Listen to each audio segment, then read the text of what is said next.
हमारे घर में जब बहू आती है तो क्या होता है? दो काम होते हैं, या तो रोज नया नया कलह होगा, झगड़ा, या फिर दूसरा रोज नया नया भोजन बनेगा। आजकल की बहुएं तो सीधे आकर के यही कह देती हैं अपने पतिदेव से, या तो अपने बाप को रख लो, माँ को रख लो, या फिर मुझे रखो। सीधा प्रश्न है। तो पति कहता है ऐसा क्यों? बोले मैं अपने माँ बाप को छोड़कर आई हूं तो तेरे से भी छुड़वा दूंगी।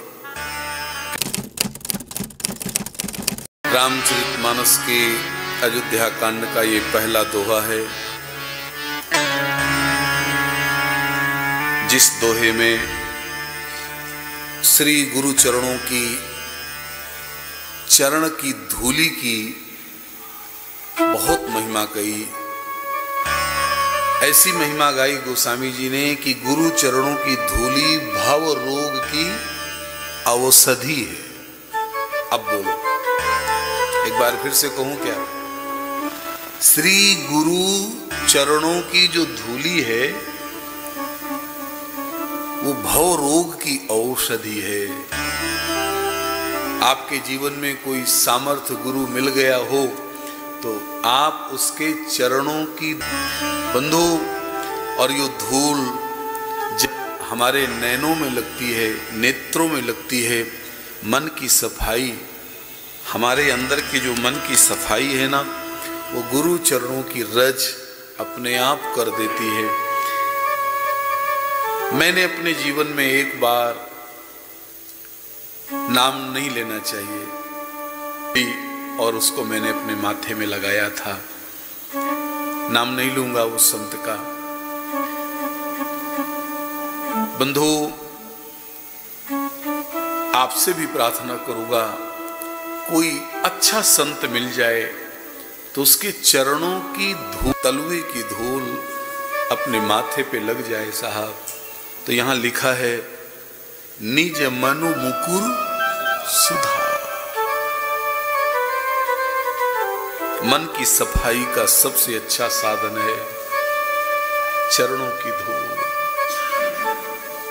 यहां पर देखो गोस्वामी जी कितने महान हैं साहब। मुझे तो कभी कभी लगता है, देखो गोस्वामी जी कितने महान हैं, कितनी अच्छी सोच है गोस्वामी जी की, कितना गजब का चिंतन है। अब देखो यहां पे चार हो गए ना, चार भाई, तो देखो चारों भाइयों को प्रणाम किया है। इस दोहे में गोस्वामी जी ने चारों भाइयों को प्रणाम किया।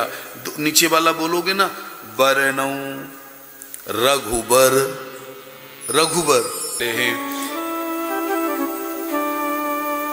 ऐसे गुरुदेव को हम प्रणाम करते हैं। बोलिए गुरुदेव भगवान की जय, सद्गुरुदेव भगवान की जय। अब दोबारा एक बार फिर से ये 8 चौपाइयों को हम बोलना चाहते हैं। आज फिर से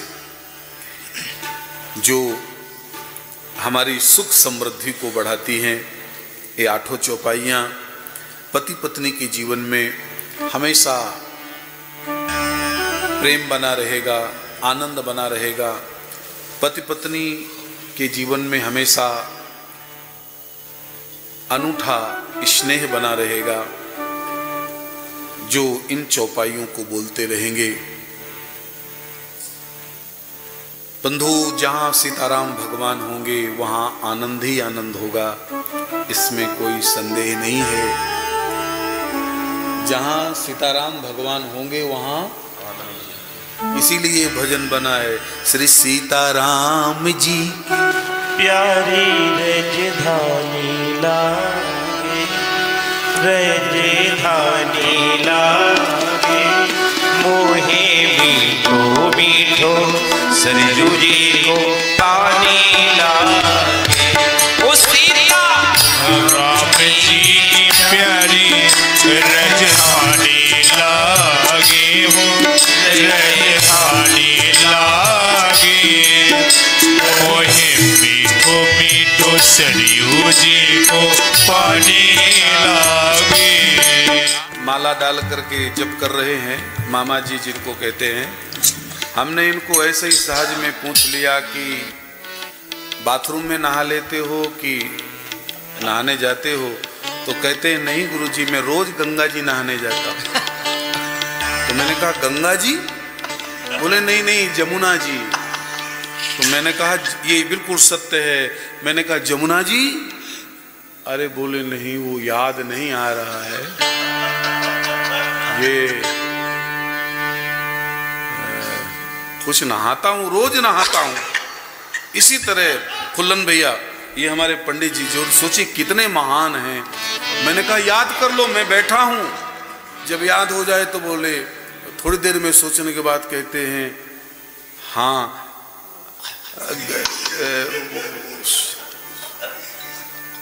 खरजू नहाने जाता है। खरजू खरजू खरजू खरजू खरजू। सीताराम जी की प्यारी रजहानी लागे मोहे मीठो मीठो सरयू जी को पानी लागे। अच्छा जब हमारे घर में बहू कोई आती है, आप अपने घर से लीजिए मधुकर जी, आपका अनुभव अच्छा होगा। हमारे घर में जब बहू आती है तो क्या होता है? दो काम होते हैं, या तो रोज नया नया कलह होगा, झगड़ा, या फिर दूसरा रोज नया नया भोजन बनेगा। हम लोगों के यहाँ दो होती है, या तो नया नया भोजन बनेगा। आजकल की बहुएं तो सीधे आकर के यही कह देती हैं अपने पतिदेव से, या तो अपने बाप को रख लो, माँ को रख लो, या फिर मुझे रखो। सीधा प्रश्न है। तो पति कहता है ऐसा क्यों? बोले मैं अपने माँ बाप को छोड़कर आई हूं तो तेरे से भी छुड़वा दूंगी। कैसे भी छुड़वाऊं, छुड़वा के रहूंगी। तो उस समय बंधु मुझे कभी कभी आंखों में आंसू आता है जब बेटा जाके कहता है माँ बाप से कि बहू कह रही है या तो माँ बाप को के साथ रह लो या फिर हमारे साथ रह लो। मेरे भाई बहन, धन्य है हमारे समाज के माता पिता। माता पिता बेटे से कहते हैं बेटा तू अपनी बहू के साथ रह, हम अकेले रह लेंगे, लेकिन तुम खुश रहो और हमारी बहू रानी खुश रहे, हम अकेले जीवन जी लेंगे।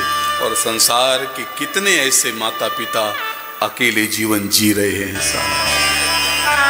अकेले जीवन जी रहे हैं। हमें तो लगता है कि यदि ऐसा किसी के जीवन में आ गया हो तो भी दुखी नहीं रहना चाहिए, भगवान को धन्यवाद देना चाहिए कि राम जी आपने अच्छा मौका दिया।